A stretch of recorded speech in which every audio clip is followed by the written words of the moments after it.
Well, welcome into the Storycraft Cafe. I am your host, Hank Garner. Today, really excited to have Natasha Preston on the show with us.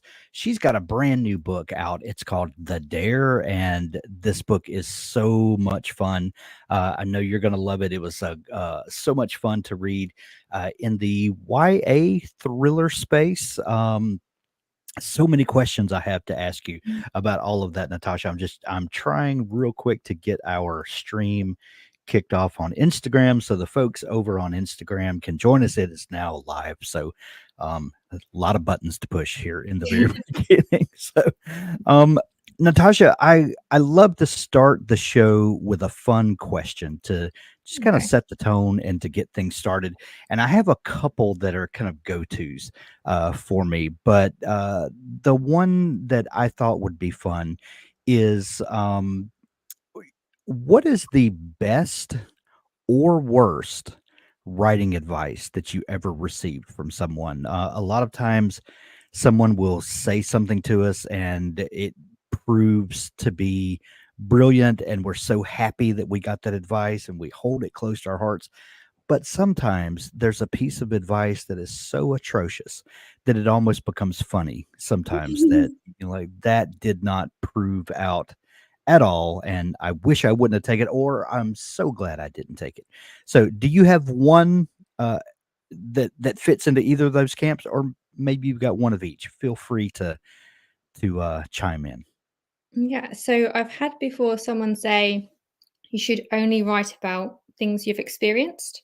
And Right. I mean, I've written about kidnap and murder and all these things, and Yeah, obviously, it's a little difficult when you're writing murdery stories, yeah, but yeah. So yeah, I did not follow that. that's and we all appreciate that fact. Yeah, Oh, thanks. um, Natasha, you have a very interesting story of how you um, got into publishing, and I want to peel back the layers of that and get all into it. But you publish two kind of very different genres, or publish into very different genres. The romance and very sweet stories, and then kind of murdery stories, like we like we talked about. Um, one piece of advice that you hear from folks that are trying to build a brand and you establish themselves as experts in a certain genre space or whatever will say build a following and continue to cater to that following. You obviously, kind of kicked against the bricks there. How did you do? First off, how did you get started writing and publishing, and how did you decide that you had two different kinds of stories that you wanted to tell, and you were going to be bold enough to actually do it? And I apologize in advance that I ask questions that are actually eight questions in one. So I It's apologize. okay. Yeah, so I was just reading on Wattpad, Okay. just an amateur writing app at the time. It was just the app. I was reading there for probably 3-4 months, Okay. And and I could and how long ago was this, by the way? oh my gosh, probably about 13 years ago. Okay. All right. And I got getting these, interacting, talking to people, and a lot of the authors of these stories were 12, 13. I'm like, okay, if they have the courage to put something out there, I'm going to give it a go myself. So I uploaded my first story, and it just snowballed pretty quickly from there. Um, that's how it started, and then my publisher found me on Wattpad. Really? So yeah, and my agent as well. So Okay. And that would be your YA thriller books. Is that what you started writing there? I started both. I did start with the YA with the thrillers first, Okay. and that's where Source Books found me and published the Cellar. Okay. All right. That's we got a comment from Doug who said, as someone who's looking to add horror to my fantasy authorship, I'm super interested in publishing in different genres and avenues. I think a lot of people see your story and are fascinated by what's going on. So you started publishing just in this amateur writing app, Wattpad, which is, if I'm not that familiar with actually working on Wattpad, but I've heard lots of stories about it. There's a lot of fan fiction that gets published there. I think. Mhm. Yeah, Is I don't write it, but there is quite a lot. Gotcha, Mhm. gotcha. So, do you remember what that first story idea was that you had that, you know, kind of nagged at you and you had to write it? Yeah, it was The Cellar, and it Okay. started as a dream where in the dream, I was kidnapped and thrown into a cellar. And, I couldn't stop thinking about it, so I kind of built the story from there. Oh, wow. Did you have any idea about the mechanics of writing, how you go about planning a story, how stories work? Or did you just start, I have this idea, I'm just gonna start putting it out there? I feel like Wattpad was my practice, what works, what doesn't work. I had no experience whatsoever. I just had an idea and the passion to write it.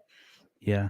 Were you getting feedback as you published? I'm assuming this was published kind of serially, like. Mhm. Yeah, yeah, Okay. so it's chapter every week roughly. Yeah, you get feedback, which was humbling, but really good, and you kind of develop a thick skin now because that start was savage. Yeah, we talk a lot about kind of the gift of anonymity, that when Mhm. you're writing that first book, especially, no one knows to expect it, so no one starts hounding you about it, and no one's giving you feedback chapter by chapter, because you're just, it's just something you're doing for your own pleasure and fulfillment. And maybe a spouse, maybe a couple of family members know you're working on a book, but for the most part, it's just you kind of bearing your soul. Well, Wattpad, it kind of pulls the curtains back and lets It does, everyone yeah. watch you as you work. That's scary. Yeah, I'm grateful for it though because I can have a bad comment or an email or something come in, I'm like, "Oh, okay, that's fine, that's your opinion," and it kind of just washes off now. Yeah, yeah. What is it about thrillers that excite you? I know you said that first book was, kind of came from a dream, but did you read that genre? Were you familiar with kind of what else was going on in the genre space? Yeah, I love scary movies. I really like to be scared. Okay. So it was always going to be I was always going to write something like that. Oh, wow. Um, did you were there authors that you loved that kind of informed how you think about stories? I mean, Stephen King's pretty obvious one, isn't it, for this Right. kind of thing? Yeah, I've always really enjoyed him, and I read a lot more, like, YA thrillers now that I write it as well, and so, yeah, Cynthia Murphy is an author who I really enjoy. Gotcha. Karen McManus, are you Yeah, familiar with yeah, her Red work? Hairs, yeah, yeah, she's good. Yeah, we interviewed her a few times. I love her story. She's so good. Um, so you were developing the story on Wattpad, kind Mhm. of a chapter at a time. How deep into it were you when you were discovered? When you were discovered by an agent, let's be specific. I know other people were discovering you, but when there started to be talk about, "Hey, we would like to publish this story." It was I had finished the book, it was all completely on Wattpad, Okay, um, so it was maybe a year, 18 months, okay, and then, yeah, they found me through Wattpad, and okay. yeah. How long was that first book? Wow. Oh, I don't know, 13 years. It's been a long time. It was really quick to write, and I Okay, think it'd been on Wattpad maybe 6 months before then it okay, was discovered. okay. But, like, how many words or how many pages did it come out to? Was it, uh, typical for what was being published in the space? Pretty much, I think it was around 70,000 words, so a Okay. good starting point. Gotcha.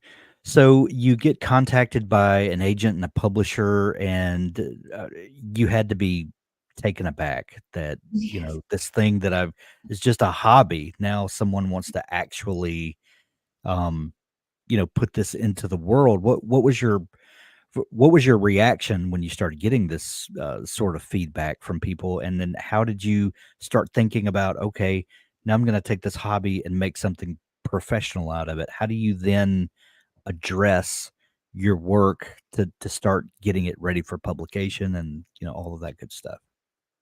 Yeah, I still can't believe it. I was reading emails about 10 times over, making sure that they actually wanted this book, like, Right. "Is this for real?" Did they say what I think they said? Yeah, yeah.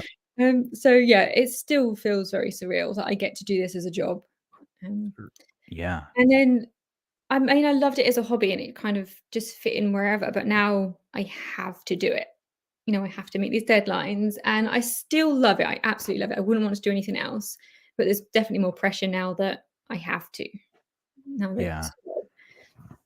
So, did they request any major changes to the book? Like, what was the process of getting the book ready to for its next life? yeah, so I mean, it's been read by I think about 2 million reads prior Wow. to being published. So of course we wanted to change things to make it better than my like amateur first written book. And also you want to if you're going to then charge, you want it to be something a bit different, a bit new, some more content so that it feels worth it for the reader. So we went through the usual rounds of edits and rewrites, and they brought up some really good points that I obviously hadn't thought of. So we went through all of that, but it was pretty quick process because the book was already there. Um, when you started kind of building the book out to make it a little longer, to add more content, are there specific areas where you look, and specific things that you add that not only adds to the word count, but maybe solidifies the story more, gives it more depth, a little more breadth. Um, eh, is that like is there a certain way that you kind of attack that to to add more to a book that's already finished? Because in your mind, we went from point A to point Z. That the story is told. Now, how do we kind of add to it so that it's still essentially the same story, Mhm. but has a little more meat on the bones, if you will? Yeah, for more, it was character development, I think, for me, Okay. just sort of backing up why this person wants to kidnap women and keep them.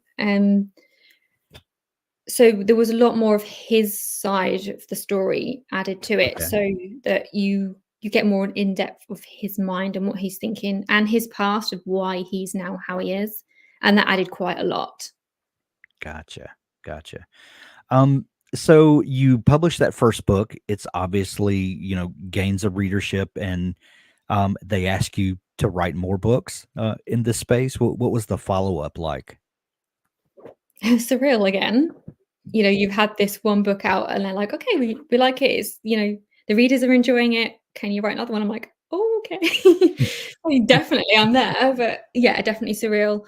And there was a lot of pressure on the second book because obviously you had some great feedback for the first one and people love the first one and you're like, "I have to do this again, but I have to do it better to make them want a third and a fourth and a fifth." Right. Right. So, in that process, well, first, how many of these kind of thrillers have you written and published now? Oh, that's good. I think I'm writing the 11th. Okay, wow. So somewhere along the way, you decide I want to write something maybe a little happier, maybe with a happily ever after. Yeah. Um, uh, walk me through kind of the desire first off to tell a different kind of story, and then how do you fit this extra work into your schedule of, because you're dealing with a traditional publisher, there's contracts, there's Mhm. deadlines, all of this kind of thing. How do you then carve out not only a separate part of your brain and your soul to tell this other kind of story, but how do you work it into the schedules of contracts and everything? Yeah, so as I said, when I first started, I just discovered I enjoy writing. So I was like, "Okay, write whatever came into my head." I was like, "Well, let's get this out."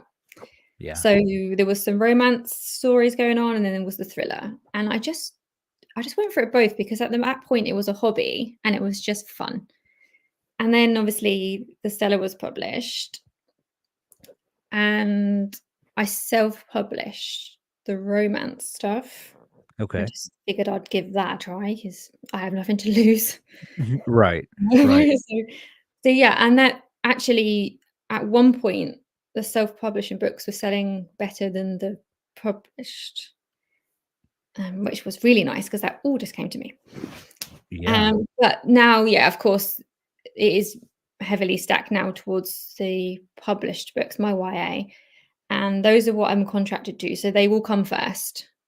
The publisher Gotcha. needs them by a certain date, and I can't hold up other people who are waiting for these. So they will always come first. And then I guess the romance now is a bit more of a hobby because that's Gotcha. just in whenever I can.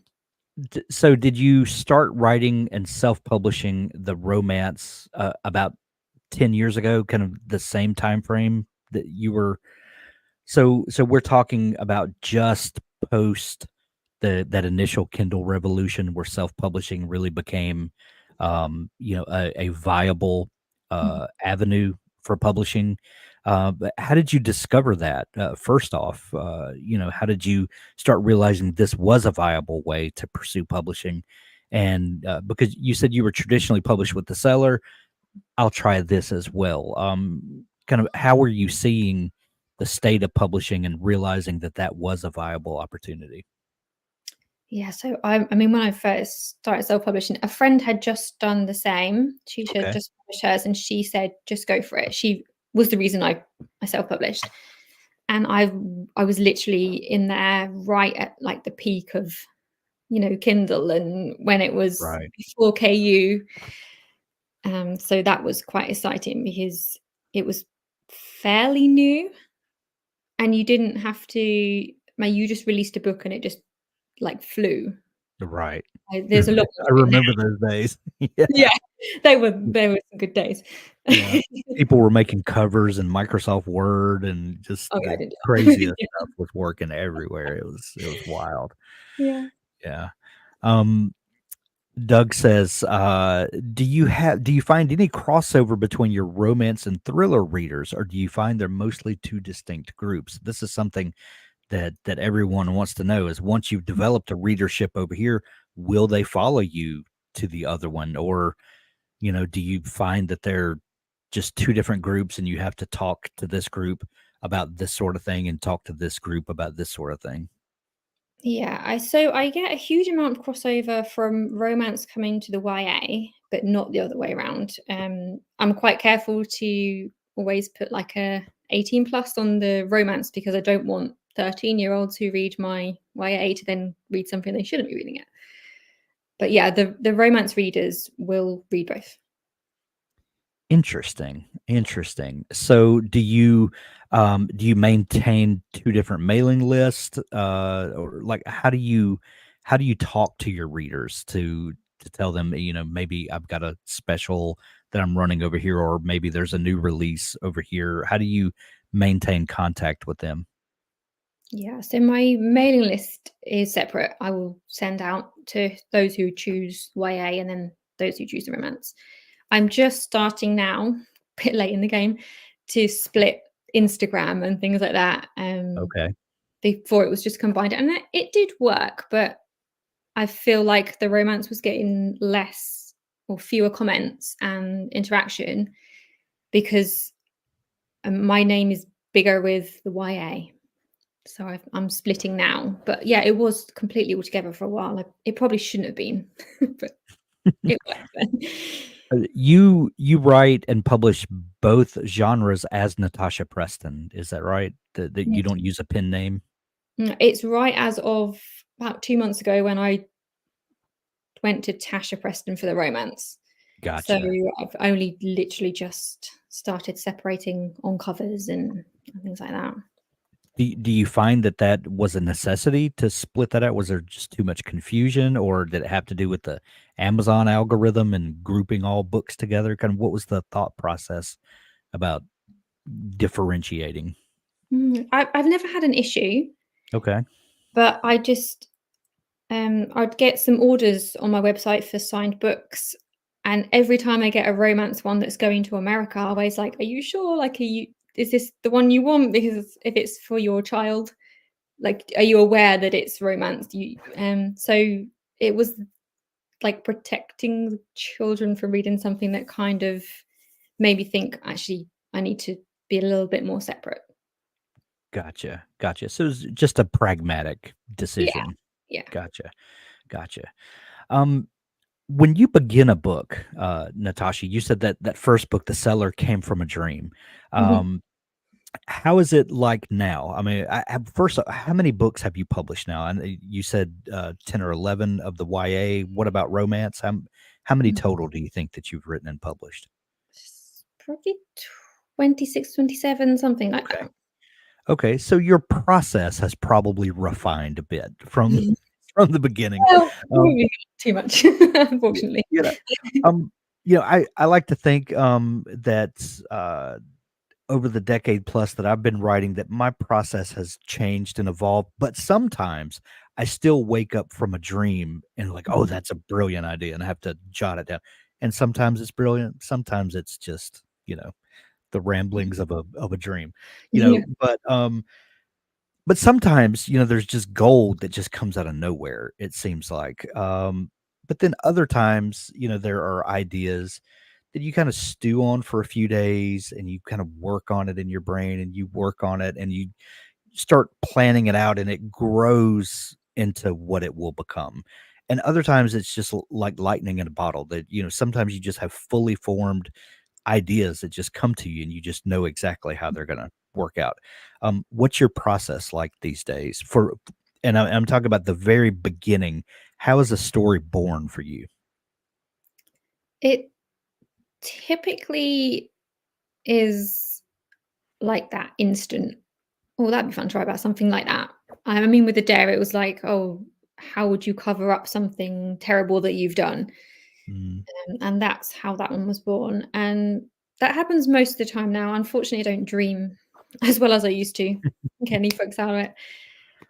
But yeah, it's definitely taking me longer, I think, to build ideas. I don't know if that's because I'm trying to have more of a story in my head before I start, whereas I used to just go for it and hope it worked out.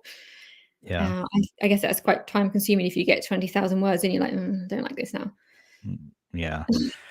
Mm. Romance tends to be very character driven, as some thrillers can be very plot driven. I'm thinking um, like a John Grisham novel, for instance, is he works on the plot and then cast characters to Mhm. fill in that plot.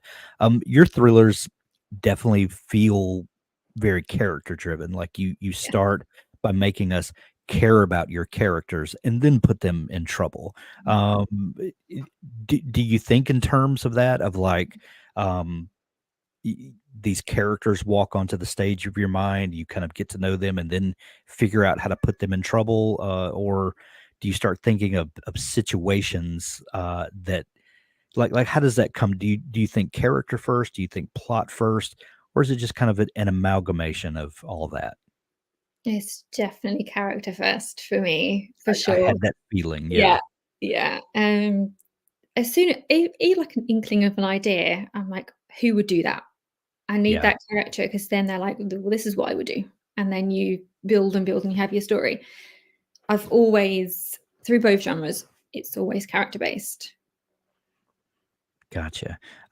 Do you do any sort of work to get to know the character, so to speak, before you start writing? Some people will create character sheets and figure out what this character's favorite color is, or something that they did as a child that maybe affects how they see the world later. Different things like that. Exercises to kind of get into the psyche of a character almost. Do you do things like that, or do they just kind of form as you write them? So yeah, I do that. I love planning the characters, but what I'm terrible at is looking back at my plan once I start writing. So I have this beautiful plan, lovely notebooks, and then probably not even 2 days into writing, it's lost and it's gone, and that's when my editor's like, "Why does your character change eye color?" and things like that. I love a plan, but I never follow through. Yeah. Well, I know some writers who develop a plan and then they meticulously follow that plan. And every day when they sit down to write, they check their plan. Okay, I'm supposed to be writing chapter 14, scene 2. This is what happens in that scene. Here are the characters that are involved in that, and they know exactly what they need to write, and that works brilliantly for them.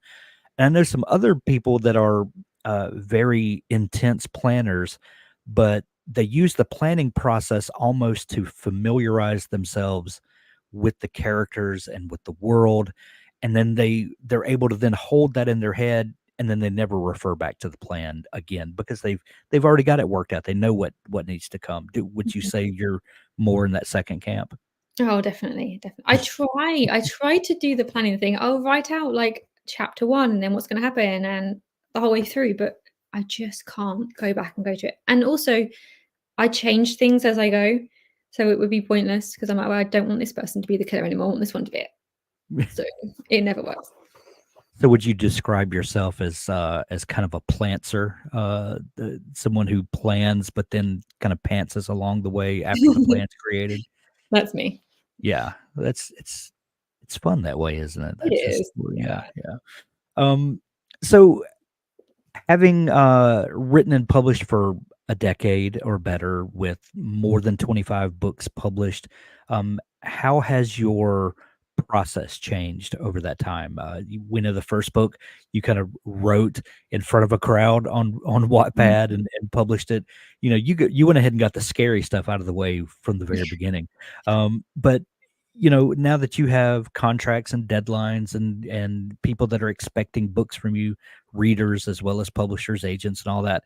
Um, does your writing plan and schedule has it evolved over time? Yeah, somewhat. I mean, I have children now, so they have to be at school and activities at certain times. So my writing time is less. And Gotcha. actually, I will write better when I have no time. So if my publisher's like, okay, you've got 3 months to write this book, I'm like, just give me 6 weeks. Otherwise, like it's not happening yet. So I definitely have to cram things in more, but I feel like I work better like that way. And I will get more done, and it will always be on time. It will be, you know, 1 minute to midnight that you get the book that you're supposed to get. Your new book, The Dare.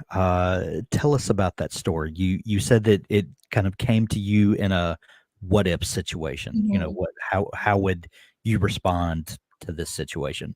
Um, Tell us a bit, give us kind of the setup for the book, and if people are not familiar with it, I think it's been out for about a month now, Yes. if I'm not mistaken. Um, Tell us about the book. What's going on? Who are the characters, and what can we expect? Okay, so we have Marley and her group of friends. They're seniors, and they are just sort of taking part in senior pranks. At first, it's innocent, like, egging houses and that kind of thing. And then one of the seniors, he and his brothers have sort of been up in the ante for a couple of years, and he dares them to drive in a dangerous part of road at night with no lights on. They end up hitting someone with the car, and then they have a decision to make of whether they, do the right thing, call for help, or hide their body and pretend it didn't happen. Um, when you start coming up with the idea for how this book is going to go, and um, uh, do you do you know how, first off, how do you know how the book is going to end from the beginning? Do you like to leave that resolution up in the air to figure it out as you write? Yeah, I try to have an idea because when the publishers say, "Can you give me a synopsis?" I'm like, "I can, but it's probably not what's going to happen." So I don't think I've ever stuck to one, ever. So I have an idea, but it changes 2, 3 times as I write. That's that's fun and scary all at the same time. Yes. But I'm assuming that after, the planning, the writing, the delivering after all this time, are you fairly confident in your skill that I don't know how this is gonna work, but I know that it will work? Like, is there a certain confidence that comes with doing it over and over that even though you don't know now, you know that you will know? Yeah, I've definitely it's confidence, perhaps just poor planning and execution. But yeah, I it will get done and there will be a resolution and there will be an ending. It will happen. It's just I don't know how it's going to happen yet. We have another question that, how do you avoid burning out with all that crunch, even if it's self-imposed? And, I think Doug's referring back to when you're talking about your schedule and Mm. delivering books for your, traditional published deals, and then also, trying to keep up with your, indie published, books and your readers who are expecting, stuff to come out over there. How do I just how do you keep yourself sane in the midst of all that? I definitely have to force myself to take some time if I need to, especially if things are busy, with children and school and activities, and you're on a deadline. Some days I can sit at the computer and I can try and force myself to write to keep up with the daily word count I need, but it's going to be no good and it's probably going to be cut. So I have to say, step away, go and do something, go read, go do something else, come back to it tomorrow.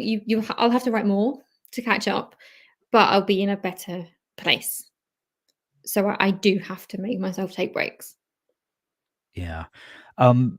You hear people say all the time that, well, you have to get the words on the page, and you can fix it in editing later. But the old adage is you can't edit a blank page. Mhm. Get words out and then edit later. But I think that is a very important differentiation that you just alluded to there. That if you know that what you're writing is only going to be cut out and thrown out later, you're probably better off to just step away and figure out what it is. Why do I not want to write this scene? Why do I not want to write today? Maybe it has nothing to do with the scene. Maybe it's just the Yeah. headspace that I'm in today, and go fix those things so that you can come back and the story will benefit from it. That's a little nugget of wisdom there that I think we we would be better to heed. Right, because you're going to lose a day anyway, right? If you write Right. something for a day that you're going to cut, you've lost a day. You might as well take that day to, you know, for yourself to decompress. Exactly, exactly. The Dare is out everywhere, right now. We'll put a link to it where you can grab it from Amazon or go grab it from your local bookstore, support local books. I have not listened to the audiobook of this yet. Have you had a chance to listen to it, Natasha? I've heard parts of it, and I get to choose, obviously, the narrators. So Yeah. that's really exciting. I love doing that part. Yeah. How do you feel about hearing your work translated into audio? That's kind of surreal sometimes, isn't it? Yeah, well, I can't. I can't. That's why I can listen to parts. I'm like, don't. And if someone was to like read a part of my book out, I'm like, can you not in front of me? I can't hear it. I love it. Well, the Dare is out everywhere now. Natasha, if people are just discovering you and want to dig into all the great stuff that you're up to, where's the best place for them to find you online? Do you have a central hub, your website maybe, or what's the best place for them to find you and dig into all the stuff that you're up to? Yes, I'm probably more active on Instagram. Okay. It's author Natasha Preston on Instagram. Great. We'll link that up as well. Thank Natasha, this has been so much fun chatting. Thank you so much for taking time to come on the show. thank you, I appreciate it.